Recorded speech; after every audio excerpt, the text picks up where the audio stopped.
In today's lecture, I want to talk to you about how our bones form, how they grow, and how they change, or the way that we call it in this unit, how they remodel. You should remember that in embryos, the skeleton is first made out of cartilage, specifically hyaline cartilage, but then as we develop, this cartilage then gets replaced by bone, and we'll talk more specifically about that.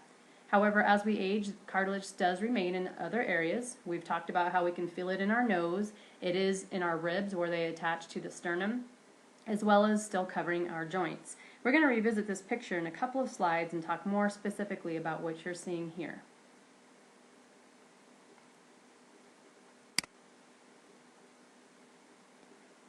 When we talk about bone growth, we call this ossification, and this is generally the process of bone formation.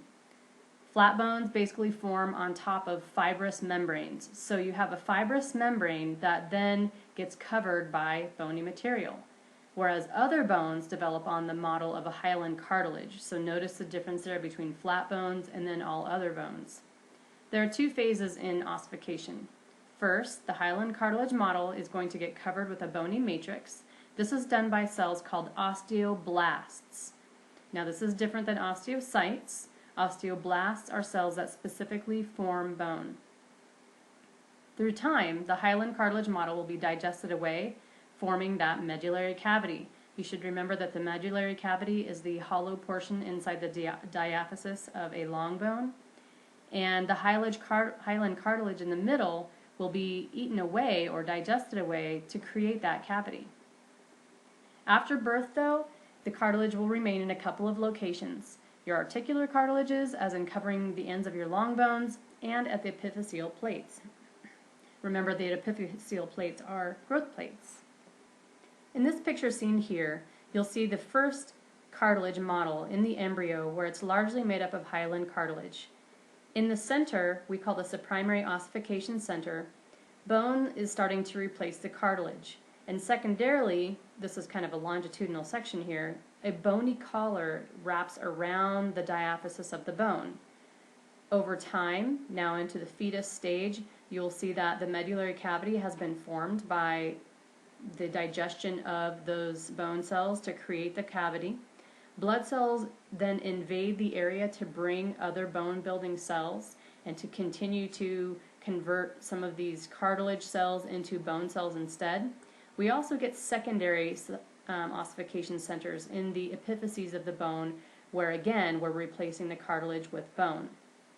And during this time we're getting a lot of length addition to the bone, so growth in the bone length.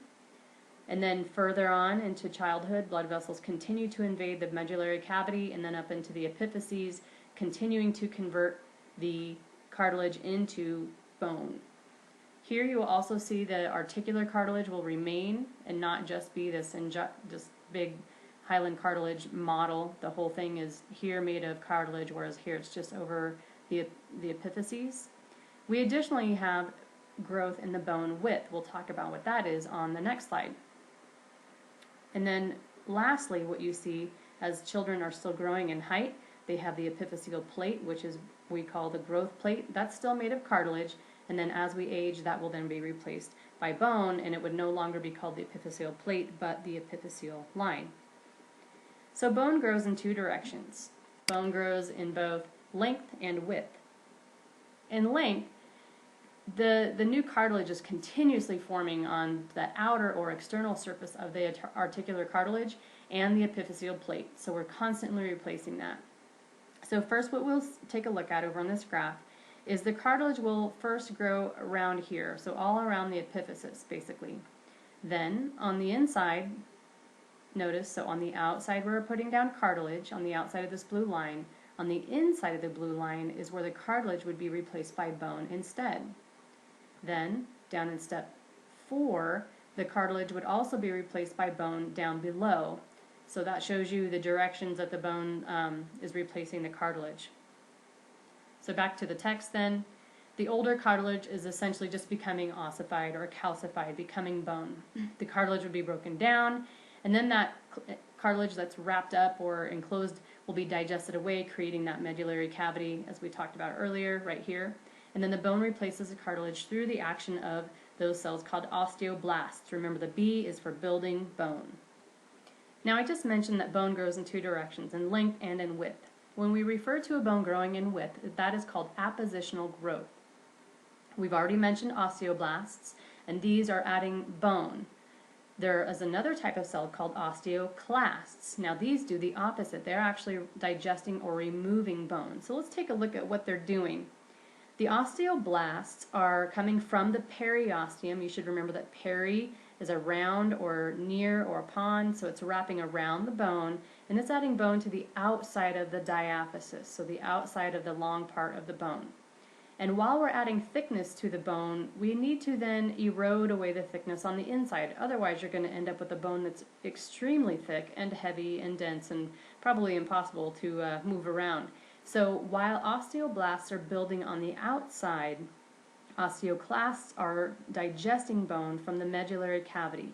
Now these thankfully happen at approximately the same rate so that you get a larger diameter but maintain the same thickness of this compact bone right in here.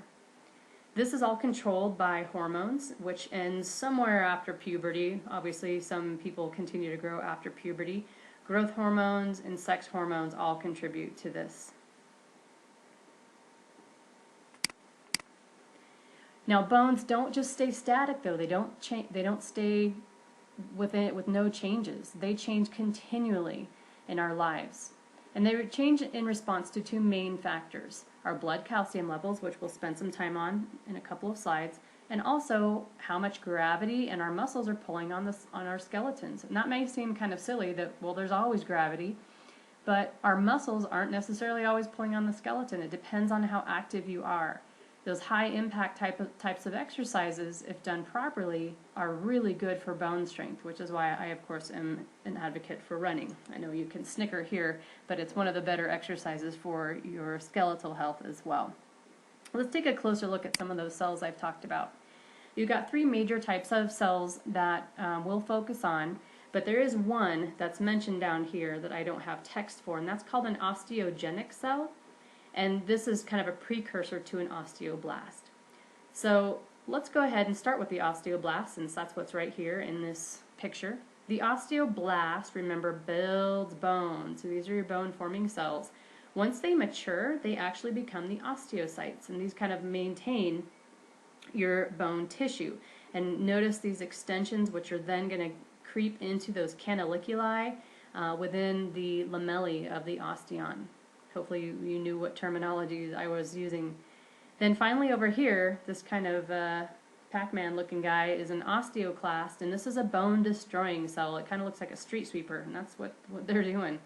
They are destroying bone cells, and they'll break down the bone matrix so that we can remodel and release calcium if we need it. If our blood calcium levels are too low, then osteoclasts will then resorb or break down bone to put calcium back into our blood.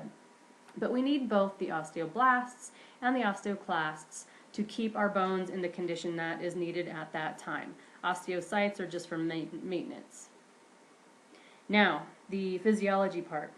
We have two important hormones that you need to know about. They are parathyroid hormone, or PTH, and calcitonin, which stores calcium. So parathyroid hormone releases calcium into the blood. It'll increase the calcium levels by increasing osteoclast activity. So you should remember that osteoclasts break down bone.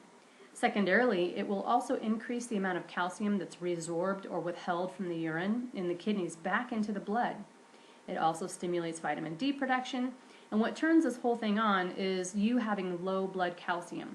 So if you have low calcium in your blood, parathyroid hormone is secreted in order to get calcium back into your blood. And in order to put calcium in your blood, what it does is it says, hey, let's take some calcium out of the bone and put it back into our bloodstream. Let's also keep some of that calcium out of our urine from the kidney and then put that back into the bloodstream. And it also will promote vitamin D production, which helps us to absorb calcium even better. So when you have low blood calcium level, you can expect parathyroid hormone to be increasing. Now the second hormone that I mentioned is calcitonin, and you can kind of think of this as something that's toning up your bones by storing calcium. If you are hypercalcemic, meaning you have a lot of calcium in your blood, you've been eating a lot of ice cream, no problem with that, what will happen is, hey, you know what? We don't need any more calcium in our blood, so let's turn off those osteoclasts, and instead let's decrease the calcium in our blood by decreasing osteoclast activity. So when you've got plenty of calcium in your bloodstream, then basically all we're doing is trying to resorb or hold on to that calcium in our bones and store it for a time when we don't have enough. So make sure you understand how these two hormones work and how they work together to maintain your blood calcium levels. That's important. So as I've mentioned, your bone does not stay the same. It continuously gets remodeled, and that's what we call it, remodeling, kind of like remodeling your house. And it is depositing new bone matrix in a mature bone. So in other words, you have a mature bone, but we keep putting new bone in there. This is occurring in order to keep your proportions correct, your strength in the right proportion according to where you are in your life stage, and especially while you're growing.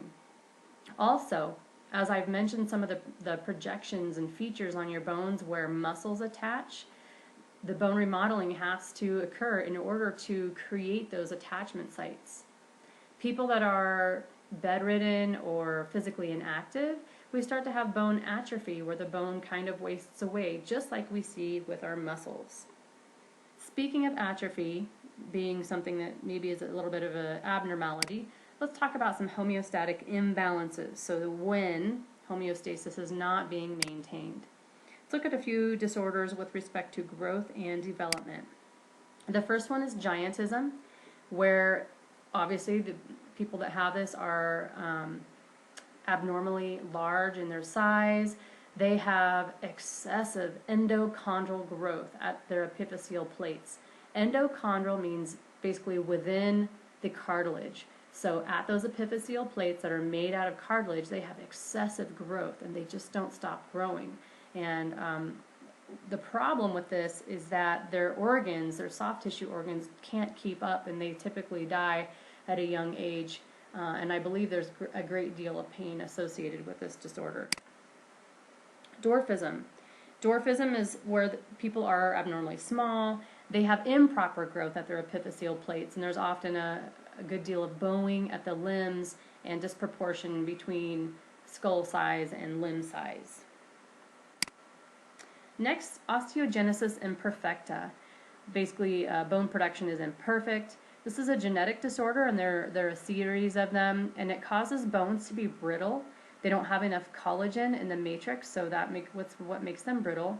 So they're easily fractured even as a fetus, which means that they can have fractured bones even before they are born. And when they heal, they do so poorly, and they often misalign. Rickets. Now, rickets is actually a dietary disorder where the bones fail to calcify properly, and the bones soften and bow, and you can see the bowing here, and very sadly in these pictures as well. We've seen this historically in children who lack calcium and vitamin D in their diet, and that's one of the reasons why in our country we really emphasize those as being important nutrients.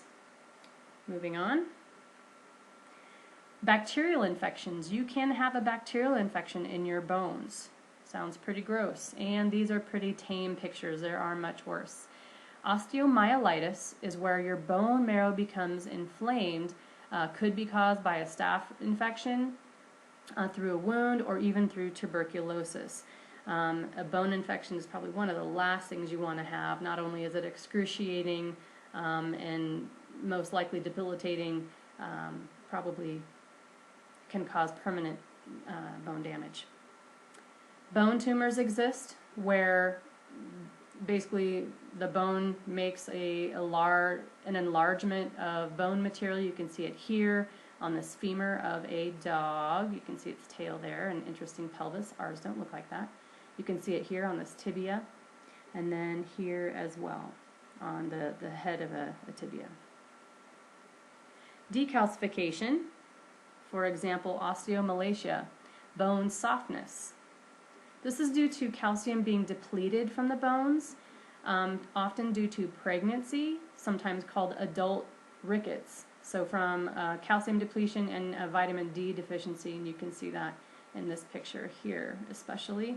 And notice these fractures, just from having these deficiencies. Speaking of fractures, let's talk about some. A fracture is a break in a bone. My guess is that a good chunk of you have had one before, myself included. We'll talk about the different types of fractures. You've got closed fractures and closed and open fractures, and they mean exactly that. A closed fracture is a break that does not penetrate the skin. We also call these simple fractures, and those are the kinds that we would probably rather witness. Whereas an open or compound fracture is where a broken bone actually penetrates through the skin. So that's also, of course, an issue with respect to infection. The way we treat fractures is by a process called reduction and then immobilization, where we realign the broken bones and then prevent it from slipping out of place. There are two types of reductions. There's a closed reduction and an open reduction. Closed reductions are where we realign those bones via external means.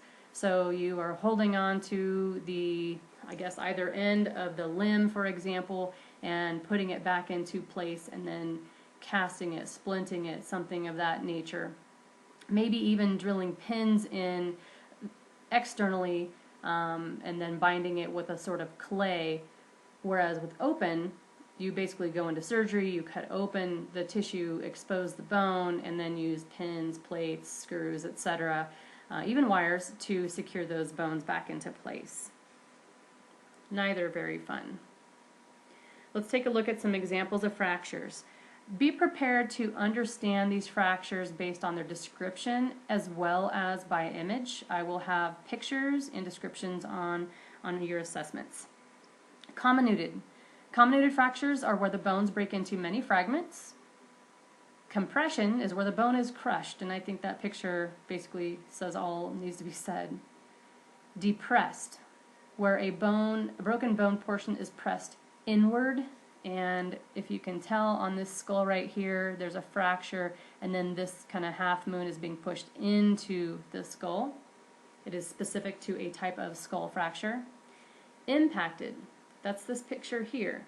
So normally you have a neck on your humerus, but it's been fractured, and then the metaphysis, remember the middle part between the epiphysis and the diaphysis, pushes into the epiphysis in this example. So the bone ends are forced into each other, and that's kind of gross. So if you were to break your fall with outstretched arms and they were locked in place, that would be an example. Spiral fractures, so sometimes called oblique. These are ragged, and if there's an excessive twisting force on the bone, some sports, maybe football, you might see this, wrestling, ooh, yuck. Green sticks, named after the way a green twig would break. And you probably all pulled a twig off of a branch or a tree that wasn't dry, and you may be able to bend one side and fracture one side, but the other side stays intact. So this is common more in kids because their bones tend to be more flexible than we see in adults. So a little bit more on fractures. Remember complete, we haven't talked about this one yet. Complete means that the fragments have been separated, whereas incomplete, the two fragments are not separated, so that would be more like your green stick. Comminuted. Comminuted is where you've got lots of pieces, more than two. I will show you examples that have plenty, so there will be no question. Impacted, we talked about where one fragment pushes into the cancellous portion of the other, the spongy bone form of the other. Spiral or oblique, again, that's at an angle that's other than perpendicular. So it's not at perpendicular, but at an angle. Green stick, partially broken and partly bent. Linear, I don't have a picture of that, but parallel to the long axis of your bone. So if you could imagine a fracture going lengthwise down your index finger, like from, maybe an axe, sorry, that's really gross, but fracturing lengthwise your finger bones, which we'll learn soon. And then transverse is straight across, basically perpendicular to the long axis of the bone. Also, what you're seeing here is a compound fracture where the bone sticks out of the skin, and then here's a vertebral compression where right here you can see that this portion of the vertebra has diminished in its height. So that's a compression fracture. Let's take a look at a few pictures. And when I get back to school, you guys will see some x-rays that I have as well. This is an example of an incomplete or green stick. You can appreciate that it's still attached on the back side. Can you tell what bones these are? Transverse, right here. What part of the body is this one? Oblique, pretty obvious. Or spiral, same thing. Not sure what that person was doing, but I bet you they stopped. There's a good one of a longitudinal. You could call a longitudinal a linear fracture, same idea. This is what I was trying to talk to you about, your finger with an X. Sorry about that visual. Spiral, another good example. Here is a complete fracture. You can see that the diaphysis was separated from the epiphysis of this humerus. I'm sure that didn't feel very good. And then this is a dislocation. So here is basically your shoulder socket, which we'll learn more about, the glenoid cavity. And then here is the humerus head, the epiphysis, and it is not where it belongs. That's a dislocation. Let's talk a little bit more about fractures. So when we fracture ourselves, not on purpose, we need to be careful about immobilizing joints. It's important to do it for a while to make sure the bones heal, but if we continue to keep joints immobilized, you can lose up to 3 times your strength, you can notice a 3 times decrease in the strength that you had before. We lose muscle mass, that's atrophy, and the bones, because they're not subject to the stresses, then they get weak as well. So, for example, in a foot, we can solve that problem by putting on a walking cast, so you're still putting some stress on the bone. Let's finish up with how bones actually heal. And you will need to know these steps. So step 1, if you were to fracture yourself, I keep saying that as if you're doing it on purpose, first thing that would happen is we would get a hematoma, and that's a fancy word for clot, and this is a blood-filled swelling. So why do we have the blood? Well, you have blood vessels, as we've talked about, and those would rupture when the bone breaks. The bone cells there would die because they don't have the nutrition since the vessels broke. But then what happens is kind of cool. This clot or this hematoma gets replaced by a fibrocartilage. So this is a mixture of fibers and cartilage, and this forms a bony callus. And then new capillaries grow into this callus basically, and with them come phagocytes, which come and Pac-Man or eat away all the dead tissue. And the fibrocartilage callus has cartilage matrix, a bony matrix, and collagen fibers, and what it really does is it's nature's way of splinting your bone. Not to say that medical splints aren't necessary, but this one works quite well. Our bones know how to heal themselves, as if they were thinking. Second, or third I should say, that fibrocartilage callus now gets replaced by a bony callus, so now it's going to be a lot sturdier. Osteoclasts are going to come in and remove that fibrocartilage callus, and meanwhile osteoblasts will come in and build a bony callus. So we take away the cartilage and add in bone. Then finally, over time, the bony callus will be removed, and osteoblasts and osteoclasts would do their job in conjunction to remodel that bone to form a permanent patch. Now, typically, at the site of a fracture, the compact bone remains thicker than it was before, kind of like a permanent Band-Aid, to make sure that that area is really strong. So it's not common to break your bone in the same place again. However, it's not unheard of to fracture it where that thickness fades into a thinner region. And so this remodeling is done in response to mechanical stresses and will occur over time. So that's it for today, and hopefully it will help you understand what you've been reading about.